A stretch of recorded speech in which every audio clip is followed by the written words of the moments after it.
ISLൽ FC ഗോവയോടും Mohan ബഗാനോടും തോൽവി വഴങ്ങിയതോടെ play off പ്രതീക്ഷകൾ അവസാനിച്ച ബ്ലാസ്റ്റേഴ്സ് ഇനിയുള്ള 3 മത്സരങ്ങളിൽ നാളെ ജംഷഡ്പൂരിനെ കൊച്ചിയിൽ നേരിടുകയാണ്. നിലവിൽ പ്ലേ ഓഫ് കാണാതെ ബ്ലാസ്റ്റേഴ്സ് പുറത്തായെങ്കിലും ബാക്കിയുള്ള 3 മത്സരങ്ങളിൽ രണ്ടും കൊച്ചിയിലായതുകൊണ്ട് തന്നെ വിജയിച്ച് വേണം സീസൺ അവസാനിപ്പിക്കാൻ. എന്നാൽ ബ്ലാസ്റ്റേഴ്സിനെ ഇപ്പോഴും അലട്ടുന്ന പ്രധാന പ്രശ്നങ്ങൾ പരിക്ക് തന്നെയാണ്. നോവാസദോവിയുടെ പരിക്ക് കഴിഞ്ഞ 2 മത്സരങ്ങളിൽ താരത്തെ മാറ്റി നിർത്തിയപ്പോൾ ബ്ലാസ്റ്റേഴ്സിനെ പ്ലേ ഓഫിലേക്ക് കടക്കാനുള്ള പ്രധാന മത്സരങ്ങളായിരുന്നു താരത്തിന്റെ സാന്നിധ്യം നഷ്ടമായത്. ആ ഒരു തിരിച്ചടിക്ക് ശേഷം വീണ്ടും ഹെസൂസ് ഹിമിനസിനും ഹാംസ്ട്രിംഗ് ഇഞ്ചുറി പറ്റിയിട്ടുണ്ട് എന്നാണ് റിപ്പോർട്ടുകൾ.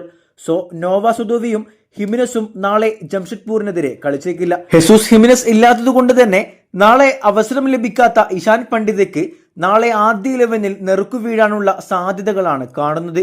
എന്തായാലും ഇനി പ്ലേ ഓഫ് പ്രതീക്ഷകൾ അവസാനിച്ചതുകൊണ്ട് തന്നെ ബെഞ്ചിലെ താരങ്ങൾക്ക് കൂടുതൽ അവസരങ്ങൾ ലഭിക്കുമെന്ന് പ്രതീക്ഷിക്കാം. വീഡിയോ അവസാനിക്കുന്നു. കൂടുതൽ കേരള + ISL വാർത്തകളുമായി അടുത്ത വീഡിയോയിൽ കാണാം.